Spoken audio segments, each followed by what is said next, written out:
In our third class, we talked about two saints, St. Augustine, St. Thomas Aquinas, and their definitions of beauty.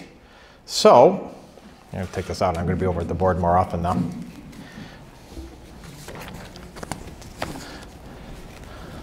So St. Augustine's explanation of sensation is based on his doctrine of the interrelation of the soul and the body, the connectedness of those two realities. And so this natural and necessary union is for the benefit of the body, whose life and movement is given to it by the soul naturally through its loving body. So we had sensation,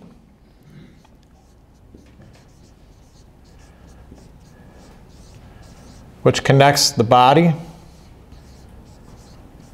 and the soul. Okay?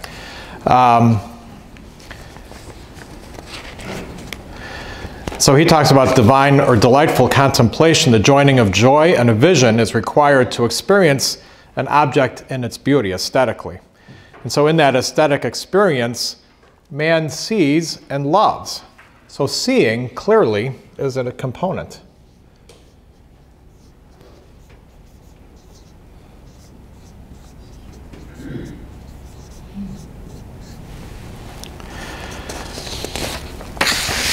And indeed, he talks about the beatific vision, which is perfect joy in the contemplation of the supreme object, the supreme being, God. Lifted as it is above the whole created order, is the aesthetical experience par excellence. So, I mean, that's the pinnacle of beauty, is the beatific vision, our union with God in heaven.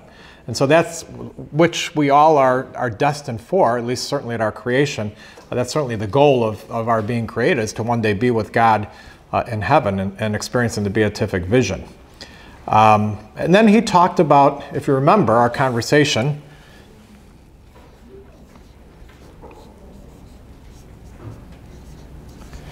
he talked about ugliness. And so again, just for those of you who weren't here for that class, ugliness is not a subjective thing in Augustine, and ugliness is not a value judgment. What ugliness is an absence or a lessening of those things which make up beauty. And so we use the example of the three-legged dog. I mean, the three-legged dog is missing a very important part of its creation, its fourth leg. And so it's not as perfect, or it's not as much in its form as it ought to be. And so Augustine would call that ugliness. It doesn't mean that he thinks that that dog is less pretty than another dog. It's just not fulfilled. And so we talked about that. So when we talk about ugliness, we'll talk about, now you may have a different definition of ugliness when we look at a few of the slides to come, but that's separate from what Augustine experienced it as, okay? So I just wanted to put that out there. So Augustine, who identifies beauty and form, so again, we go back to form up here. And the form is really what the body, or what the creation is meant to be, okay, and its fullness. And so he talks about beauty and form, holds that the body is so much more a body in the degree that it is beautiful, and so much less the body in the degree that it is ugly. And so ugliness is the absence of the form a thing should have. And so the less perfect that form is, the more ugly it becomes. Likeness of parts gives a thing its character of unity. And the more alike the parts, the more unity the object possesses. And so unity is another key ingredient to beauty. Okay? So we'll see that particularly in church architecture and architecture of other buildings, but we're kind of focusing in on church here. And then harmony and proportion are also an ingredient of beauty. So the more harmony seeks unity, the more it expresses itself in beauty. So these are really all connected to each other, harmony and unity. So they kind of go back and forth. And then things are, in the measure that they are, images of God. So we talked about God as the creator, and God creates in his image. And so we are the more perfect of God's creation because we are created in the image and likeness of God, better than anything else that God has created on this earth. And so that's an important ingredient as well, being made in the image and likeness of God. And then order is another ingredient. So order is a distribution which allots things equal and unequal, each to its own place, and integrates an ensemble of parts in accord with an end. And so order, again, related to harmony and unity. And so we talked about how that's very mathematical, because he gets much of his formation on beauty through people like Pythagoras and Plato. And so then the last thing that he talked about is peace.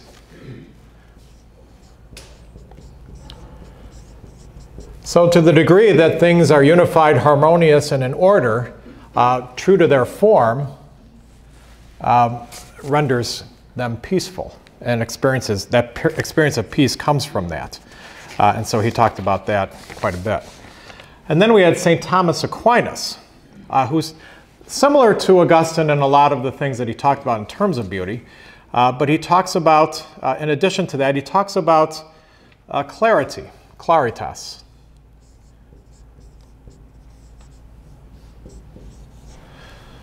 So things are beautiful to the degree that they are seen through the light of reason.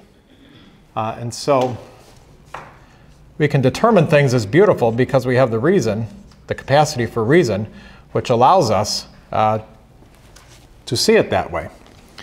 And then he also talked about proportion, which again is, I'll put it up here because they're all related.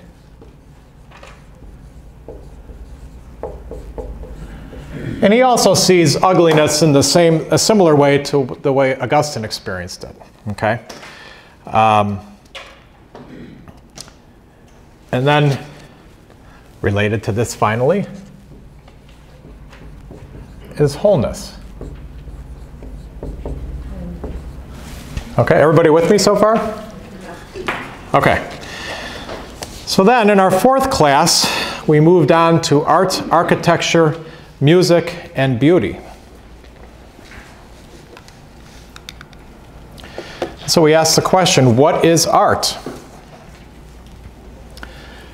And so art, as we experienced in the dictionary, is the expression or application of human creative skill and imagination, typically in visual form, such as painting or sculpture, produced works to be appreciated primarily for their beauty or emotional power. And so art is something that is a product of human skill,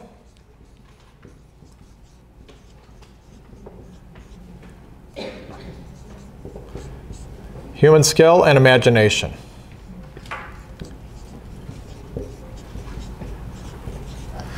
Okay. And then we looked at other ingredients of art, which include the subject. So that's the person, thing, or idea represented in the art. Its form, the total appearance,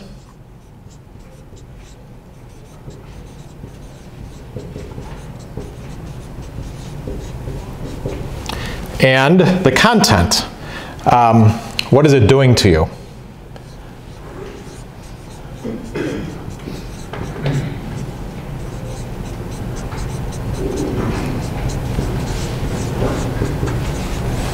Okay. And then finally, I shared with you a little bit from Pope St. John Paul's letter to artists.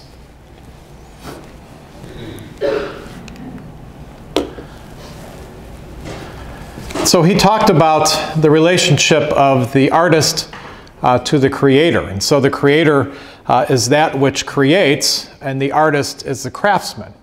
And so the artist doesn't create the same way that God creates. The artist creates from God's wealth. And so the artist is someone who is given talent by God to express that which God creates. And so to the degree that they're in union with each other qualifies as art. And so he really lays a lot of responsibility for artists to kind of assess their union with God in their creation and their art and their expression. And so that's an important part of what Pope John Paul II was trying to communicate to the artists back, I think it was 1999, I can't remember exactly, but and he talks about beauty being the physical form of the good. So going back up to here. So it's the physical form of the good.